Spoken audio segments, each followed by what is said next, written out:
x-axis and the graphs of y equals natural log x and y equals 5 minus x, as shown in the figure above.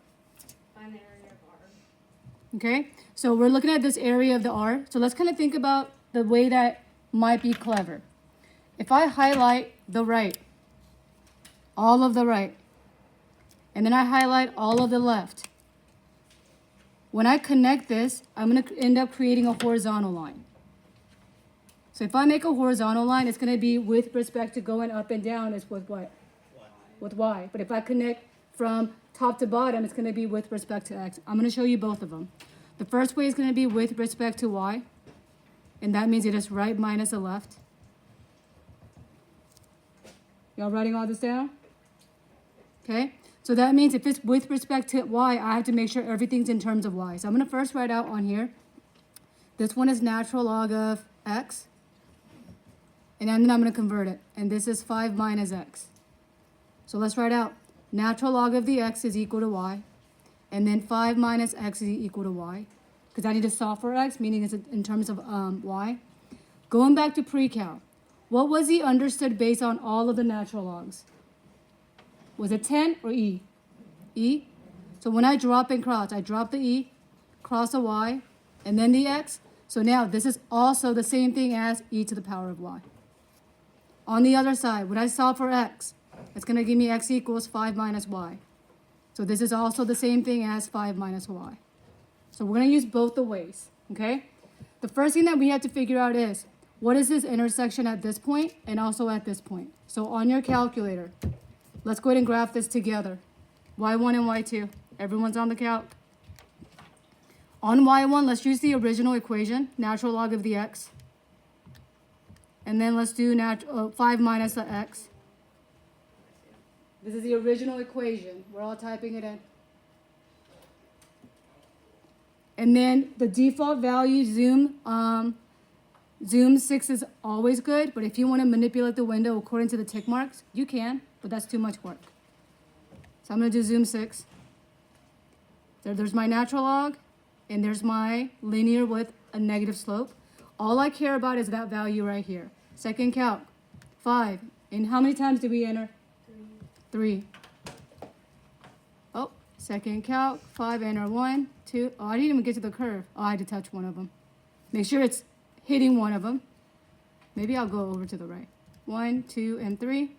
Okay. So if it doesn't calculate it, just kind of hover left and right and see if it appears on the graph.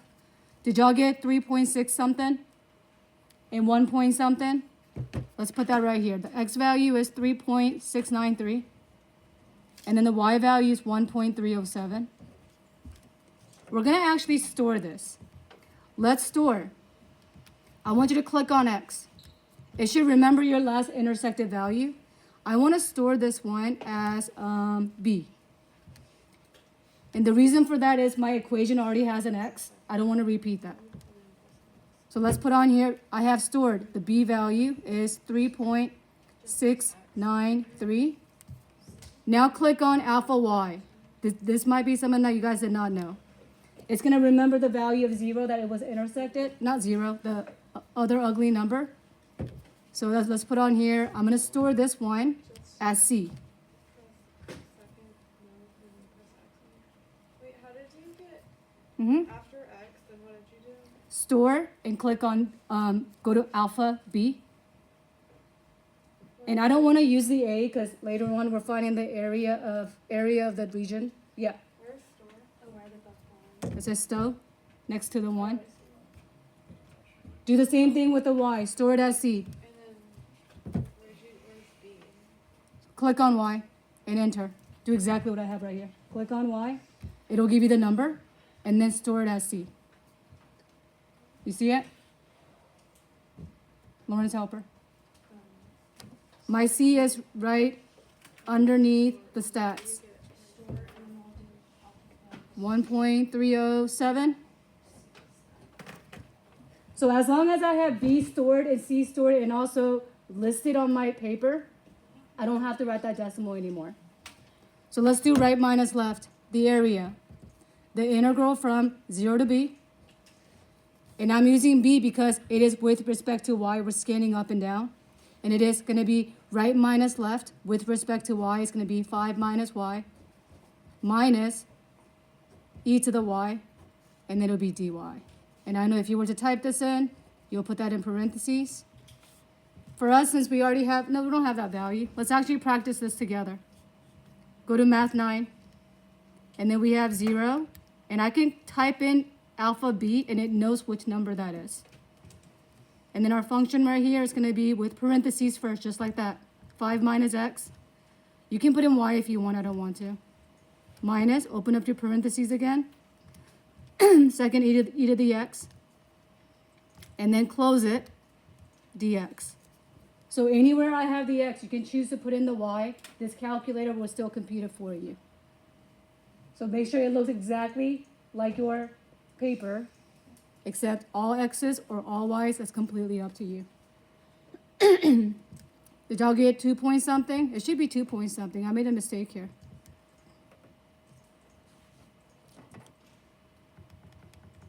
B value.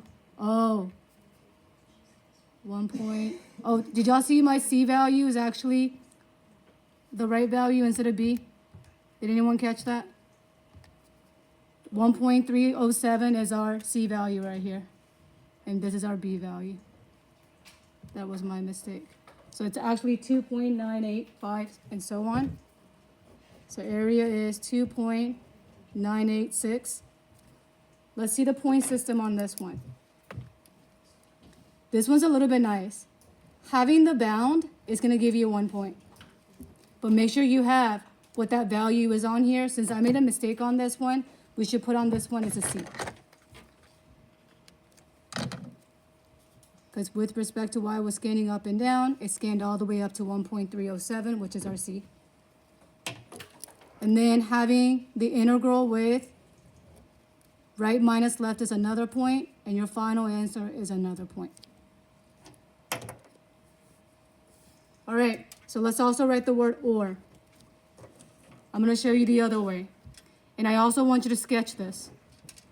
So it's we have 1, 2, 3, 4. So we got 1, 2, 3, 4, 5. And the graph is doing something like this at 3.6, 1, 2, 3, somewhere over here. And then it's doing this. And this value right here is 3.693, represented by B. Okay, here's the other way you can actually do this. I know y'all like top minus the bottom more. I could do top minus this bottom. Separately, do this top minus the bottom with 2 different integrals and separate it right here. That will be with respect to x. So it'll be top minus the bottom. Okay, on top minus the bottom, let's put in what I have. I have here area is equal to, we're going from 1 to C value, or B value. So 1 to B value. And top minus bottom, this one is natural log of x. Bottom is 0. On the right is 5 minus x.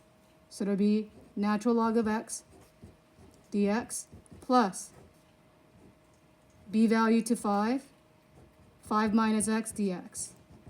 That, if you were to type in, it will give you the exact same thing, but don't forget the extra parentheses. So it'll give you 2.986.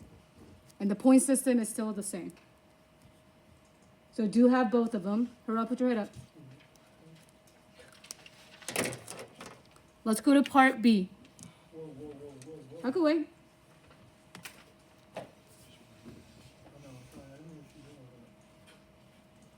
Andrew, all I did was top minus bottom. Natural log of x minus 0. 0 I don't need to write, right? Yeah. All right, moving on. Let's go on to the next piece. Okay, Ian, go ahead and read part B. Region R is the base of a solid. For the solid, cross-section perpendicular to the x-axis is a square. Write but do not evaluate an expression involving one or more integrals that gives the volume of the solid. All right, let's underline perpendicular to the x-axis. This is with respect to x. So that means we're looking at a square. When you're finding is this a volume? Which one is it? evaluate, yep, volume. If I'm looking at the square, to find the area of the square, isn't it side squared? Yep, so it's gonna be whatever all squared, put that down. And it says with respect to x. So am I going to take the top one or the bottom one that is with respect to x? The bottom one. So we're gonna simply copy what we have on there. So bottom one says, integral from 1 to b,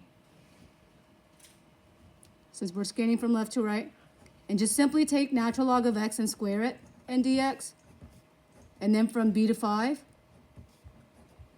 minus x, all squared dx. Now on this one, you don't need extra parentheses because it says write, but do not evaluate, meaning you don't have to type this in. Y'all good with that? There's 3 points embedded on this one. Knowing that the square value is side squared, it's going to give you 1 point. And as a whole integral with the integral and the dx, it's going to give you another point. That I believe everyone should get correct because it was already in terms of x. Okay, my last one, hurrah, let's read that one out loud. Horizontal line y equals k divides R into two regions of equal area. Write but do not solve an equation involving one or more integrals whose solution gives the value of k. So if I draw a horizontal line, so if I make a horizontal line, is that with respect to x or with respect to y? X. If I scan up and down, I'm going from the bottom to top. It's with y. So let's write with respect to y, and I'm going to give you a visual. Draw me the exact same thing you drew on the bottom of part A. So we had 1, 2, 3, 4, 5, and we had some value intersected over here. Simply a sketch, not perfect. With the same highlighter, let's do, got pink. The right minus the left. And the values on that one was e to the y, 5 minus y. Since I'm scanning up and down, the top value on this one was our c value. So if this is asking you, where can I have exactly equal area? So imaginarily kind of make a little horizontal line. Call that value k. So that means instead of scanning from 0 to c, we're going to stop at what value? Okay, so 0 to k. And we're copying what we had on example number 1. Part A. So let's copy 5 minus y minus e to the y dy. And this one says write but do not evaluate, right? You can evaluate if you want, but I wouldn't. So let's see. Having your bound, upper and lower bound with the k value is 1 point. Having each individual left and right together is another point. In writing as a whole integral is 1 point. So let's count our points. We have 3 from C, 3 from B, and 3 from A. So let's write on part A over here. What was your raw out of 9? What is your potential out of 9? And I better see this one to be higher than the last one. And even again, if you did not get to C and you know how to do it, that could be counted towards the raw point. Y'all good? Yep.